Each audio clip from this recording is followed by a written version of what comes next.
ఒక పనిని 16 రోజుల్లో పూర్తి చేస్తాడు. ఏ బితో కలిసి అదే పనిని 128/17 రోజుల్లో పూర్తి చేస్తాడు. అయితే బి ఒంటరిగా పని పూర్తి చేయడానికి ఎన్ని రోజులు పడుతుంది? చూడండి, టైమ్ అండ్ వర్క్లో ఏ ప్రాబ్లం వచ్చినా కానీ కాసాగు మెథడ్లో చేసుకోవచ్చు. కాసాగు మెథడ్. ఏ అనేవాడు ఎన్ని రోజుల్లో పూర్తి చేస్తాడు? 16 రోజుల్లో పూర్తి చేస్తాడు. ఏ బితో కలిసి, అంటే ఇద్దరు కలిసి ఏ ప్లస్ బి కలిసి ఎన్ని రోజుల్లో పూర్తి చేస్తారు? 128/17 రోజుల్లో పూర్తి చేస్తారు. అయితే 16 128 యొక్క కాసాగు ఎంత? 16 టేబుల్లో 128 పోతుంది. 16 8 128, కాబట్టి కాసాగు వచ్చేసి 128. ఈ ఎల్సిఎం అనేది టోటల్ వర్క్ అవుతుంది. టోటల్ వర్క్ యొక్క parts suppose total work 128 parts అనుకుందాం. టోటల్ వర్క్ వచ్చేసి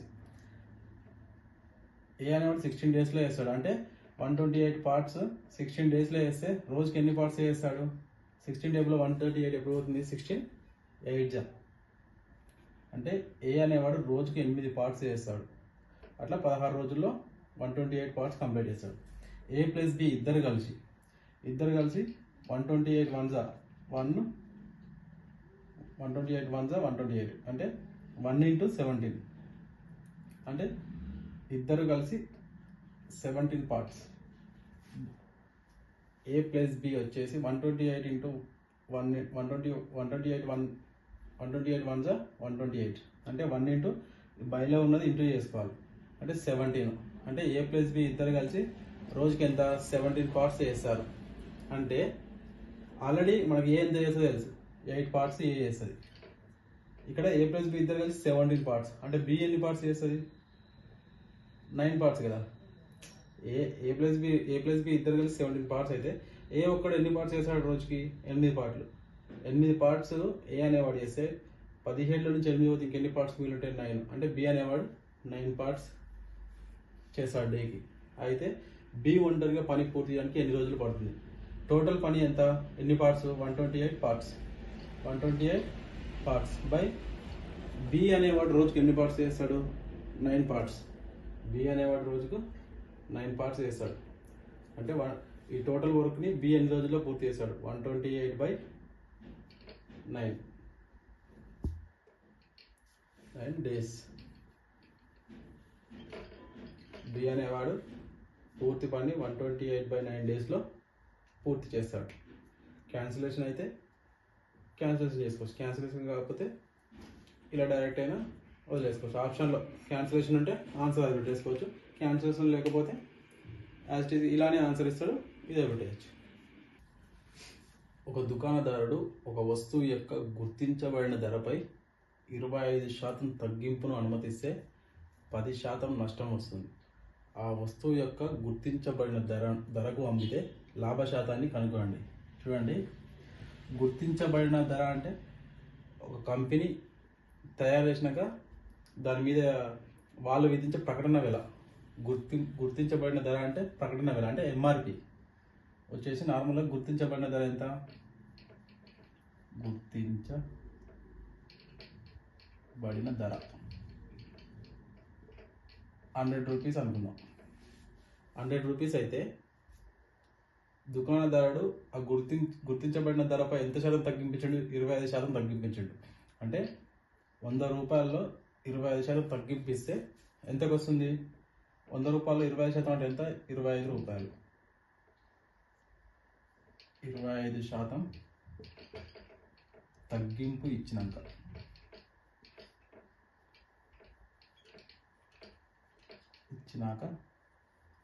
వస్తువు ధర ఎంత?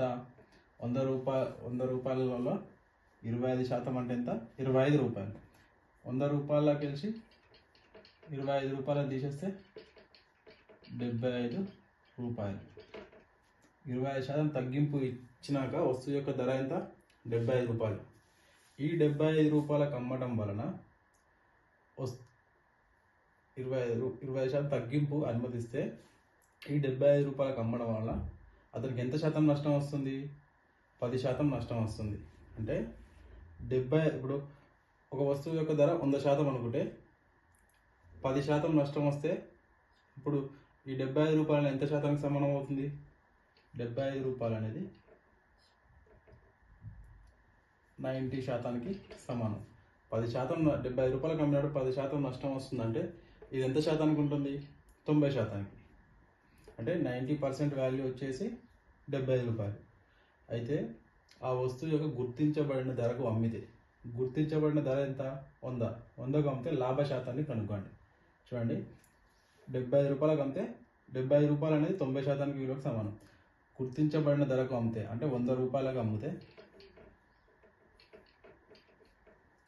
లాభం ఎంత శాతం అంటున్నాడు? క్రాస్ మల్టిప్లై చేస్తే 100 ఇంటూ 90/75.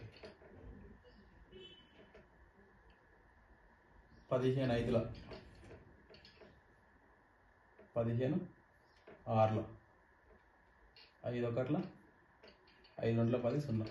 అంటే 20 ఇంటూ 6 వచ్చేసి 120%. 120% 100కి ఎంత శాతం ఎక్కువ ఉంది? 20%. ఎప్పుడైనా ఒక వస్తువు యొక్క ధరని మనం ఏ శాతంతో తీసుకుంటాం? 100%. 100 పైన ఎంత వస్తే అది మనకు లాభం అవుతుంది. అంటే గుర్తించబడిన ధరకు అమ్మితే మనకు వచ్చే లాభం ఎంత? 20%. ఫస్ట్ గుర్తించబడిన ధర అంటే ఎంఆర్పి, కంపెనీ ప్రింట్ చేసినాక ఒక ధర ముద్రిస్తుంది, అది 100 రూపాయలు అనుకుందాం. దానిపైన ఒక దుకాణదారుడు 25% తగ్గింపు ఇచ్చిండు. అంటే 120 తగ్గింపు ఇస్తే ఎంత? 75 రూపాయలు. ఆ 75 రూపాయలకు అమ్మడం వలన అతనికి 10% నష్టం వచ్చింది. అంటే 75 అనేది ఎంత అవుతున్నప్పుడు 90% అవుతుంది. అయితే 75 అనేది 90% అయితే గుర్తించబడిన ధరకు అమ్మితే అంటే 100 రూపాయలు ప్రింట్ చేసిన ప్రకటన విలకు ఎంఆర్పికి అమ్మితే 100కి అమ్మితే ఎంత లాభం అన్నాడు? 100కి అమ్మితే ఎంత వస్తుంది? క్రాస్ మల్టిప్లై చేస్తే 20 ఇంటూ 6 120% వస్తుంది. అంటే 100 పైన ఎంత ఉంది? 20 కాబట్టి అతనికి వచ్చే లాభం ఎంత? 20%.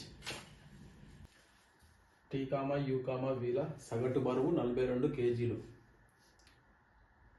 మరియు టీ మరియు యూల సగటు బరువు 40 కేజీలు మరియు యూ మరియు వీల సగటు బరువు 36 కేజీలు అయితే యూ యొక్క బరువు ఎంత?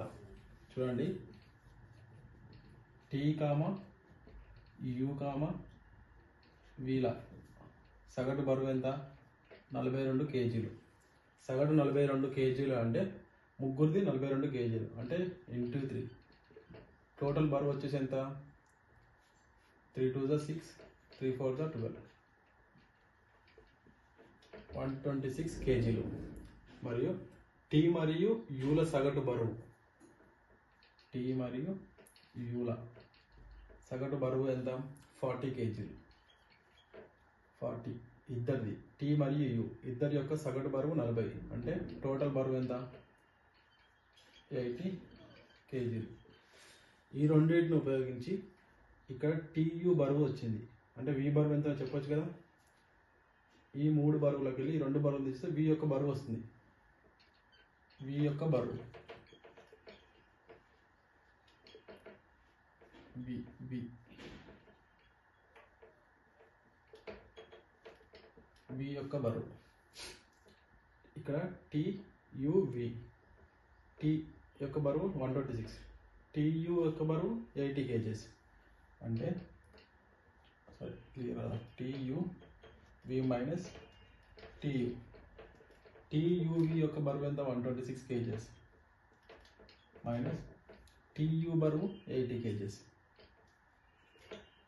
126 నుంచి 80 పోతే 46 కేజీలు. వి యొక్క బరువు 46 కేజీలు. నెక్స్ట్ వచ్చేసి యు వీల బరువు 36 కేజీలు. యు కామా వీల యొక్క సగటు బరువు ఎంత? 36. ఇద్దరి యొక్క సగటు బరువు 36 అంటే ఇద్దరి టోటల్ బరువు వచ్చేసి 36 ఇంటూ 2 72 కేజీలు. అయితే యు యొక్క బరువు ఎంత? ఇక్కడ యువి ఉంది, మనకి ఇక్కడ యువిలో ఇద్దరిది కలిపి బరువు ఉంది. మనకు వి బరువు ఎంతనో తెలిసింది. అప్పుడు యూ బరువు ఇందులోకి వెళ్ళి ఈ వి వాల్యూని తీసేస్తే యూ బరువు ఎంతనో మనకు తెలుస్తుంది కదా. యూ బరువు is equal to U comma V minus V యొక్క బరువులు. యూ కామా వి బరువులు ఎన్ని 72 kg మైనస్ వి యొక్క బరువు 46 kgs. అంటే 70 నుంచి 46 పోతే 6 52 26 26 kg. యూ ఈ యొక్క బరువు వచ్చేంత 26 kg. టీయూవి మూడిటి యొక్క సగటు బరువు ఇచ్చిండు. ఇంటూ 3 చేస్తే దాని టోటల్ బరువు వచ్చేస్తుంది. నెక్స్ట్ టీయూది ఇచ్చిండు. టీయూది 40 kgs సగటు బరువు ఇచ్చిండు. టోటల్ బరువు 80 kg. ఈ టీయూ వాల్యూని టీయూవీలోకి వెళ్ళి తీసేస్తే వి వాల్యూ వస్తుంది. వి వాల్యూ మనకి ఎంత వచ్చింది 46 kg వచ్చింది. యూవి యొక్క సగటు బరువు ఇచ్చిండు 36 అని. ఇంటూ 2 చేస్తే టోటల్ బరువు వస్తుంది ఇద్దరిది కాబట్టి 72 kg. యూవీలోకి వెళ్ళి వి బరువు తీసేస్తే యూ బరువు వస్తుంది కదా. యూవీలోకి వెళ్ళి వి బరువు తీసేస్తే ఈ యొక్క బరువు 26 kg. ఒక వ్యక్తి రూపాయికి 35 పెన్నులు కొంటాడు. 40% లాభం రావాలి అంటే అతను రూపాయికి ఎన్ని పెన్నులు అమ్మాలి? చూడండి, ఒక వ్యక్తి రూపాయికి 35 పెన్నులు కొంటాడు. అయితే ఈ 35 పెన్నులని అమ్మితే మనకి ఎంత లాభ శాతం రావాలి? 40% అనేది లాభం రావాలి. అంటే 35 పెన్నులు అమ్మితే 40% లాభం అంటే 100% ఉన్నది 140% కావాలి మనకు. 140% అనేది కావాలి. ఈ టోటల్ పెన్నుల వాల్యూ అనేది 140%కి సమానం కావాలి. అయితే 100% ఎన్ని 100%కి ఎన్ని పెన్నులు అమ్ముతామో మిగిలిన పెన్నులదే మనకు లాభం పర్సంటేజ్ అవుతుంది. 100కి ఎన్ని cross multiply 35 into 100/140 0కు 0 2 7s 2 5s 7 1s 7 5 5 into 5 25 pence. రూపాయికి 25 పెన్నులు అమ్మితే అతనికి ఎంత 40% లాభం అనేది వస్తుంది. టోటల్ పెన్నుల వాల్యూ వచ్చేసి 140%కి సమానం. ఎందుకంటే 40% లాభం రావాలి అంటుంది కాబట్టి 35 పెన్నుల వాల్యూ వచ్చేసి 140%. అయితే 100% ఎంత కనుకుంటే 25 pence. రూపాయికి 25 పెన్నులు అమ్మితే అతనికి 40% లాభం అనేది వస్తుంది. ఒక మిశ్రమంలో ఆమ్లం మరియు నీరు 7:4 నిష్పత్తిలో ఉంటాయి. దానికి 2 లీటర్ల నీరు కలిపితే ఆమ్లం మరియు నీరు నిష్పత్తి 7:5 అవుతుంది. అయితే మిశ్రమంలో ఆమ్ల పరిమాణం ఎంత? చూడండి, ఆమ్లం నీరు. మొదట్లో ఆమ్లం నీరు నిష్పత్తి ఎంత? 7:4. నీటిని కలిపినాక ఎంత అయింది? 7:5. నీటిని కలపక ముందు, ఇది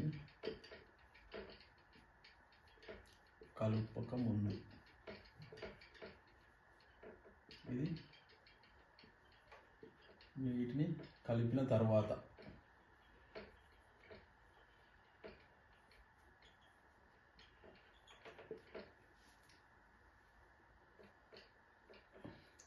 ఆమ్లం నీరు, ఇదేమో నీటిని కలపక ముందు, ఇదేమో నీటిని కలిపిన తర్వాత.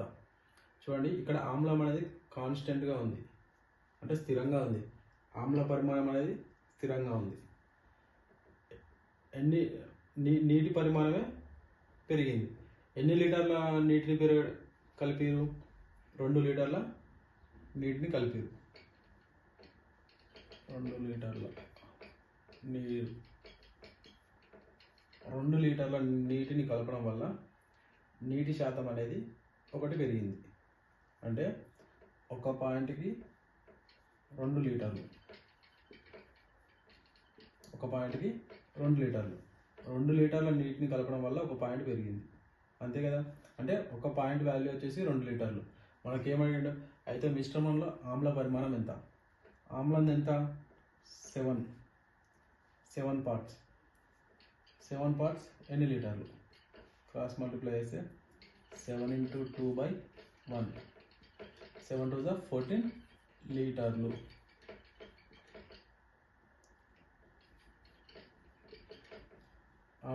మిశ్రమంలో ఆమ్ల పరిమాణం ఎంత? 14 లీటర్లు. ఒకవేళ ఎప్పుడే కానీ ఈ రెండు కాన్స్టెంట్గా ఉన్నాయి కదా, మనకిచ్చిన లెక్కలో ఏమడుగుతున్నాడు? ఆమ్ల పరిమాణం. ఆమ్ల పరిమాణం అంటే 7. డైరెక్ట్ ఆప్షన్ చూసి ఎలా అంటే 7 టేబుల్ తోటి ఇచ్చిన 4 ఆప్షన్లో ఏది డివైడ్ అయితే అది ఆన్సర్ కూడా పెట్టవచ్చు. చూడగానే పెట్టేయాలనుకుంటే 7 టేబుల్ తోటి ఆప్షన్లో ఏ వాల్యూ అయితే డివైడ్ అవుతుందో అది డైరెక్ట్ ఆన్సర్ అవుతుంది. ఒక వస్తువు యొక్క కొనుగోలు ధర మరియు అమ్మకపు ధర మధ్య వ్యత్యాసం 120 రూపాయలు. లాభశాతం 10 అయితే అమ్మకపు ధర ఎంత? అమ్మకం ధర. అమ్మకం ధర అంటే కొనుగోలు ధర అంటే మనం కొనుక్కున్నది.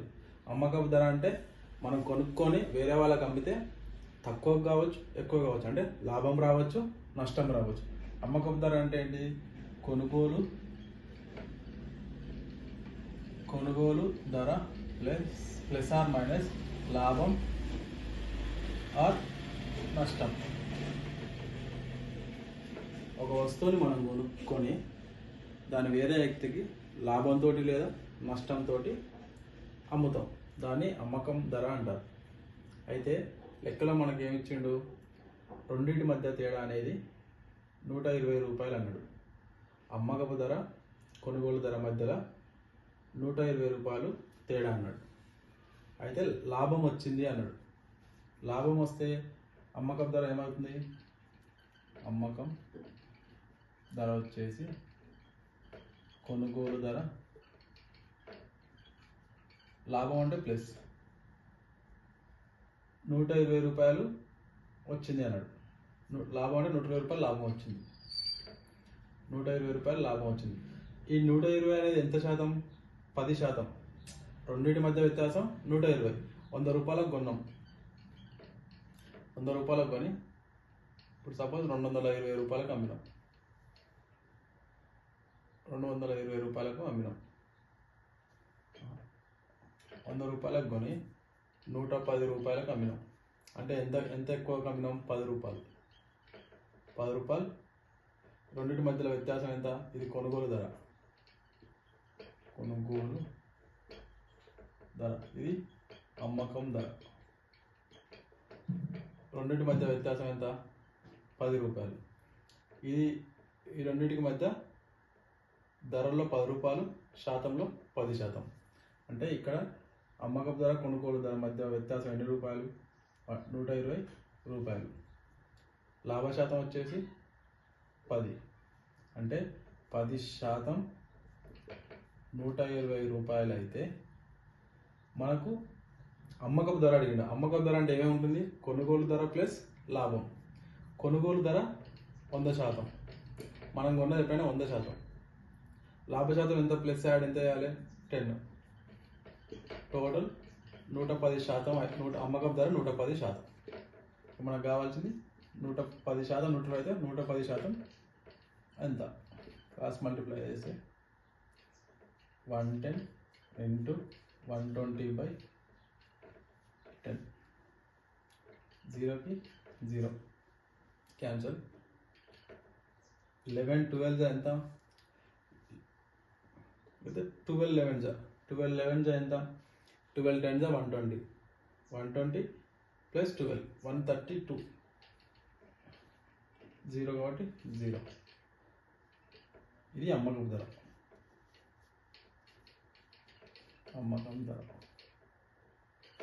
అమ్మకం ధర వచ్చేసి ఎంత? 1320.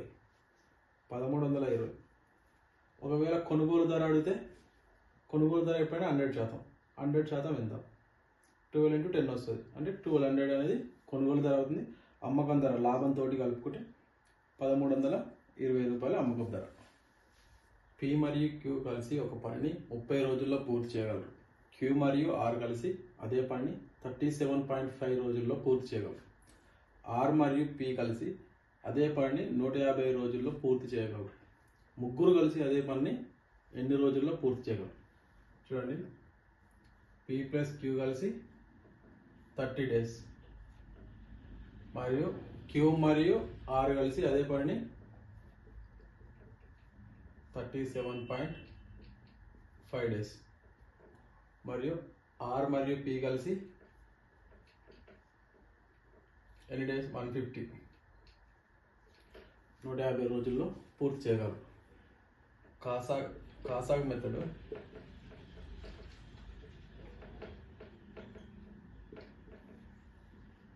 మెథడ్ లేదని problem. P plus Q by 30 అలానే ఉంచుకున్నాం. Q ప్లస్ Rని 37.5 ఎలా రాసుకోవచ్చు? 75/2 75/2 అన్న 37.5 అన్న ఒకటే. ఏంటంటే LCM కాసాగు కనుక్కోవడం ఈజీ అవుతుంది, క్యాలిక్యులేషన్ పార్ట్ అనేసి ఇలా తీసుకుంటాం. R plus P 150 days. Total LCM వచ్చేసి ఎంత? ఎంత అవుతుంది? 30లో 150 అవుతుంది, 75లో 150 అవుతుంది, అంటే 150. LCM వచ్చేసి 150. 150 అనేది 30లో ఎన్ని టైమ్స్ పోతుంది? 5 టైమ్స్.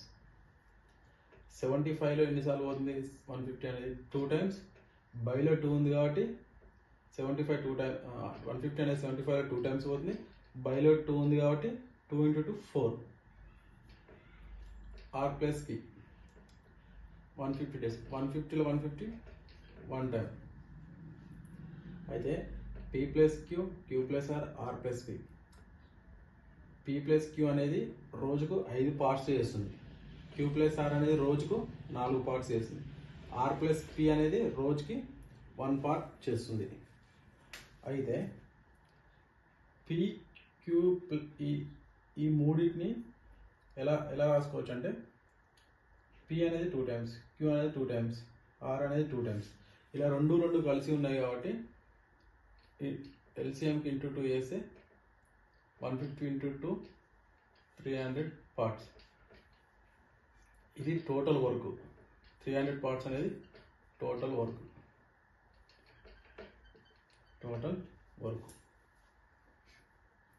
ఏం లేదు, P plus Q plus Q plus R, R plus P. దీన్ని ఎలా రాస్తాం? 2 అన్ని 2 టైమ్స్ ఉన్నాయి. 2 P plus Q plus R ఇలా రాసుకోవచ్చు కదా, అంతే. ఇప్పుడు P plus Q plus R ముగ్గురు కలిసి P plus Q plus R ముగ్గురు కలిసి ఎన్ని రోజుల్లో వర్క్ని కంప్లీట్ చేస్తారు? టోటల్ వర్క్ పార్ట్స్ ఎన్ని? 300 పార్ట్స్ బై ఇక్కడ 5 పార్ట్స్ రోజుకి, ఇక్కడ 4, ఇక్కడ 1, అంటే ముగ్గురు కలిసి రోజుకి ఎన్ని పార్ట్స్? 10 పార్ట్స్ చేస్తారు. 10 పార్ట్స్ రోజుకి చేస్తే 300 పార్ట్స్ ఎన్ని రోజుల్లో కంప్లీట్ చేస్తారు? 0 0 క్యాన్సల్, రిమైన్ 30 డేస్.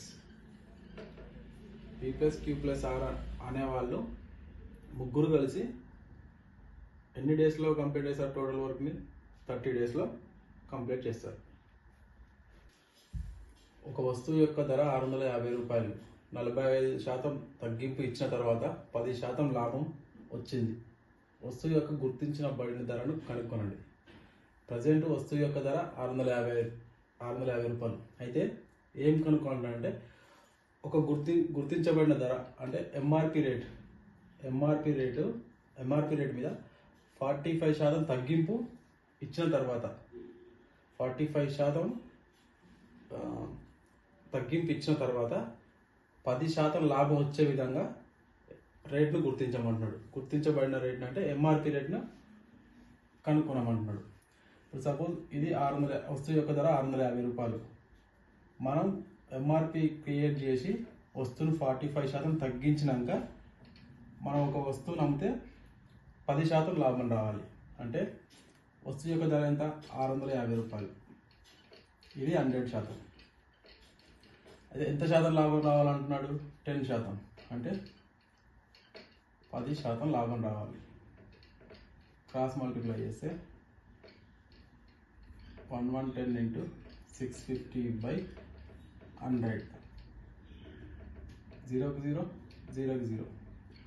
65 11 65 10 650. 65 1 65. 5 5 6 11 715.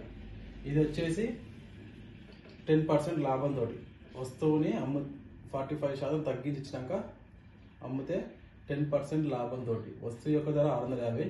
10% లాభం వచ్చే విధంగా అంటే 110% ఈజ్ ఈక్వల్ టు 715 రూపీస్.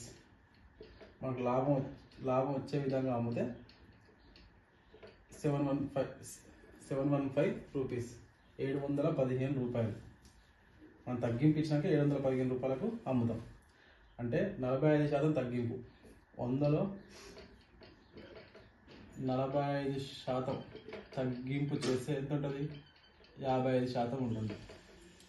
ఈ వాల్యూ 55%కి సమానం. మనం ఒక ఎంఆర్పి రేట్ను గుర్తించినాక 45 తగ్గింపించాం. తగ్గింపిస్తే ఈ రేటుకి అమ్మితే మనకు 10% లాభం వచ్చింది. యాక్చువల్ వాల్యూ ఎంత? 650. అంటే 55% అనేది 715 అయితే మనకి ఎంత కావాలి? గుర్తించబడిన ధర అంటే ఎంఆర్పి ఎంత శాతం సమానం? 100. Cross multiply 100 into 715/55. 5 11 55. 5 1 5. 2 మిగులుతుంది. 21 అంటే 5 4 20. మళ్ళీ 1 మిగులుతుంది. 15. 5 3 15. 11 1 11. 11 1 11. 3 మిగులుతుంది. 33 అంటే 11 3 100 ఇంటూ 13 ఎంత? 1300. ఇదేంటి? గుర్తించబడిన ధర అంటే ఎంఆర్పి వచ్చేసి 1300. మనం ఒక వస్తువు యొక్క ధరను 1300 గుర్తిస్తే దాన్ని 45% తగ్గింపు చేస్తే 715 అవుతుంది. ఇందులో 45% తగ్గింపిస్తే 715 రూపాయలు అవుతుంది. 715 అనేది ఎంత శాతం? ఈ లెక్క వస్తువు యొక్క ధర ప్రకారం 110%. అంటే 10% లాభం అంటున్నాడు కాబట్టి 110%. అసలు యాక్చువల్ వాల్యూ ఎంత? 650 రూపాయలు. వస్తువు యొక్క ధర 650. మనకు 10% లాభం వచ్చే విధంగా అమ్మాలి. 10% లాభం వచ్చే విధంగా అమ్మితే 715 అవుతుంది. 715 అనేది 55%, 45% తగ్గింపు ఇచ్చినాక అమ్మే రేట్ ఇది. కాబట్టి 755 అనేది 55%. మనకు గుర్తించబడిన ధర అంటే ఎంఆర్పి రేట్ అనేది 100% సమానం కాబట్టి 100% ఎంత కనుక 1300 రూపీస్.